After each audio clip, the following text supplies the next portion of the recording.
Oh my god, I just had it. What's going on, guys? So today we're taking a little break from the Toyota so that I can show you my first not my first car, but the first car that I actually kind of sort of built-ish. This car, as you guys may know, looks like a regular BMW 3 Series. It is a little bit more, it is a 3 Series, it is a 335, but the key difference is it is actually a diesel. So it is a factory inline 6 compound twin turbo M57 diesel motor that makes a lot more power than it should and gets really good gas mileage for what it is. If we come over here, we can see the CSL rep wheels. They are avant-garde rep wheels. They're very similar to the actual OEM BMW wheels that come on the M3s. Nice to have one here. Those are originals. If you can tell, these are a 19x9 up front and a 19x10 in the back with varying offset. These actually are the exact same, just a little less aggressive offset, so it fits the stock body. Because if you look at the fenders, mind you, these are rolled and pulled a little bit to clear because I did have these wheels on there before. But when compared to a M3, you can see that they're a little wider here and a lot wider right there. Other than that, they are kind of very similar cars because I really wanted one of those growing up and I got this instead. Times were tough and I had to sell this, unfortunately, to a few friends, which one of my friends actually owns this right now. His name's Pedram. He is kind of restoring it with and for me kind of thing. Well, I guess I'm restoring it because we got a nice box from ISC here to put some nice coilovers on it, but hopefully I will eventually buy her back and I'll have my first BMW that I made to look like that one, and now we have both in the same spot. So kind of cool, look at that. But let's dive into this so I can show you a little bit more about these things. I did a lot of upgrades. I put the M3 M4 brake calipers, the 340mm ones up front, and the matching set in the rear. This is registered in Arizona. As you can see, it's diesel. It's a little sooty, hence the name, Mr. Soot. So if you see this car around San Diego, please feel free to stop Pedram and tell him you saw him on the YouTube video or whatever. Interior looks dirty. When I got it, it was beautiful white interior, obviously with the mileage it has now, which is very unbelievably high for a BMW. Well, not unbelievably high, but it's got over 200,000 miles right now and has no issues. So the interior has a boost gauge that I installed. It's got a D-shaped aftermarket steering wheel that looks pretty cool. It's got an Android head unit that was installed by a previous friend named Hami, who also had this car. If we look under the hood, it's nothing much to see, but it is a little different. If you guys know what these are, they're really cool. They get like 30 miles per gallon. Whoever have them, they're like a cult ownership. They love them. They do everything to them. I have many friends who bought these cars. So I did get this car just after high school. It was fully stocked for about a year. Then I started deleting it. All the deletes include removing basically everything that makes it California compliant with all the smog and all that stuff. After that, I got it tuned. The thing makes, I think when I dynoed it, it made roughly about, I think it was 380. The car made about 380 horsepower if I recall, and like a little over 500 foot-pounds of torque, and that's the rear wheels. So it's hard to find a car that is German luxury, that is not horribly unreliable. Not like that one. That one actually works. It's an V8 M3. It works. Does it leak? A little bit. Does it leak like a regular BMW? No. It's just, it's in its own group. Both these cars are in their own group. This one, amazing gas mileage, makes good power, makes good torque, is reliable. It's got like 200,000 miles. This one, it's an M3. It's pretty damn cool as it is. It's a V8, it's a manual. Both these cars may look the same, 3 Series, but they serve two completely different purposes. This one gets amazing gas mileage. It's fairly reliable once you do the deletes, and it doesn't have any smog equipment issues. Makes just under 400 horsepower and makes over 500 torque. It gets like 30-ish miles per gallon if you actually drive it and don't really put your foot in it, but even if you do, you still get like 26, 27 miles per gallon, which is insane. That one, it's an M3. It handles amazing. It's got a V8 that screams. There's nothing like it. It's a manual. That's a driver's car. That's a daily driver's car. So it's kind of a necessity to have both these cars in our arsenals. Hopefully I will value this back soon, one day, for my friend, because it is my first child, if you want to call it. I did build her. That's what we're doing today. We're improving her. We're building her even more. So what we're doing today is got a box from ISC suspension, so you can guess what we got. Coilovers with camber plates and monoballs up top, so you get all the adjustment needed there, along with this coilover set for the rear, which comes with adjustable. So this car When I did have it in my time, I was a broke college student. Not much has changed. I'm still a broke college student, but we're a little less broke. We're like bougie broke. So when I when I first got coilovers for this car, well, I first got lowering springs and that worked great for a little bit while.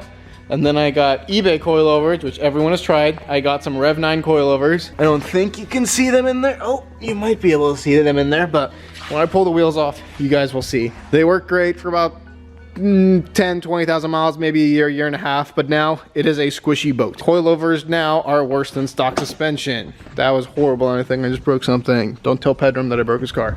Look, Craig 909. Craig 909. 909. 909. 909. 909. Okay, I need to work now. Bye-bye. You know, my mother used to have a saying, never throw away the old before you have the new. Are you serious, Pedram?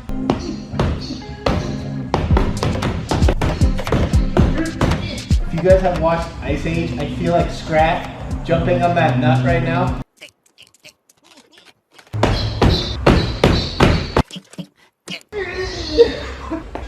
Whoa! So, these are M3, M4 brake calipers, and those are really crusty old eBay coilovers that work for a good bit, and I can't complain for the price they were. Let's throw these pretty puppies in there and make this a race car.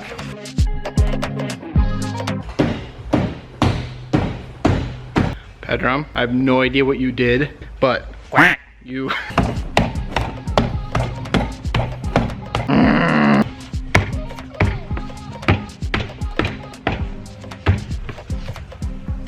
Please. And you guys have a tip on how to take these off when they're stuck, or when you have a certain shop? Revolution AutoZine powder coat them a very, very nice color. Then there's a schmuck called Pedram that won't clean the hubs or the rust, and now they're stuck on there. I don't know why I keep looking at the camera, I'm sorry. I mean, I need to look at you, not you. Leave comments on how to take this off. Thank you.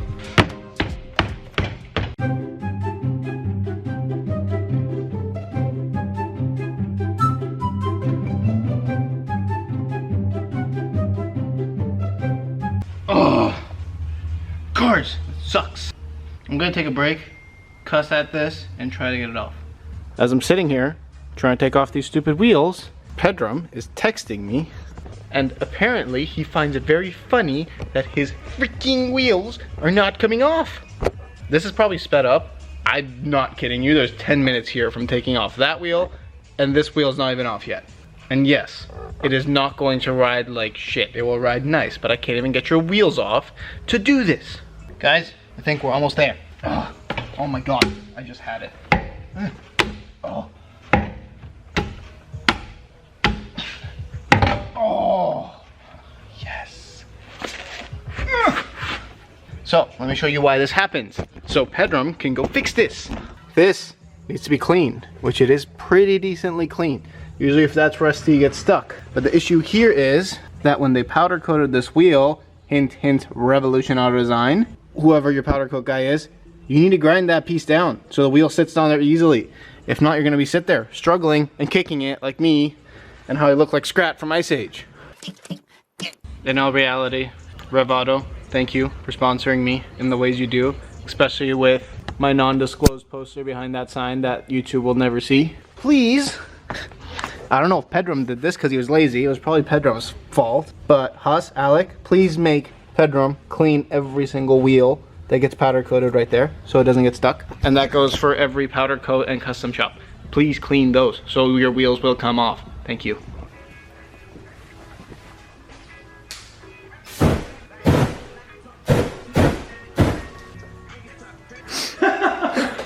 What are those? I think it's a little dinosaur from Rugrats.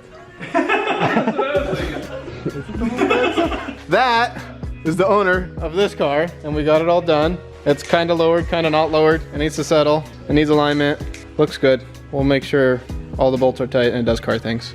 Right? Right. We do need a rubber bushing that may or may not be inside the car. Meow. Meow. Meow. Meow. Meow. Dude, I take such good naps up here. Is that the nap spot? I told you I needed Okay, if Shyla can find a freaking couch. I've been looking. You're not looking right now. And there's one for $60. Hey, if it's a nice couch, I'll pay 60 bucks for a nice couch. So here she is. She's a little bit lower in the back than we wanted to. So we'll probably end up raising her up after it gets alignment a little bit because it is a little tuck and tire. The front looks okay right now. It'll settle as well, but I think once the front settles, it'll be in the right spot. But the back definitely needs to be raised up a little bit more. I'll either have Junior at JJR raise it up a little bit, or maybe I'll just have it align it and then I'll raise it up in a week or two once it's done settling down. But if it doesn't rub, it does look pretty mean sitting like this. So we'll see about how she looks like after alignment. Took it out for a test drive and it was a little lower than I wanted, or for Pedrum's case, lower than he wanted. We raised the back up a little bit more. So Pedrum likes girls with really big and good personalities. So now he's got a little bit more room to fit them in there. Other than that, it's gonna be going over to Junior at JJR Repair to get a nice alignment tomorrow morning. We'll probably drop it off tonight. Let me know if you guys wanna see more content about this. I can definitely steal it back from him, do a couple more upgrades and mods, but the main thing it needed was suspension, because I don't know where I put it, but the last time this thing got suspension was when I was right out of high school. We got some eBay coilovers, which a lot of you guys do. They don't last more than like 10, 20,000 miles, so it was pretty bad and time for a change. Coilovers done, should ride better. He's got room for personality now, hopefully. It doesn't settle too much, but if it does, we'll raise it back up. But that's about it on this car.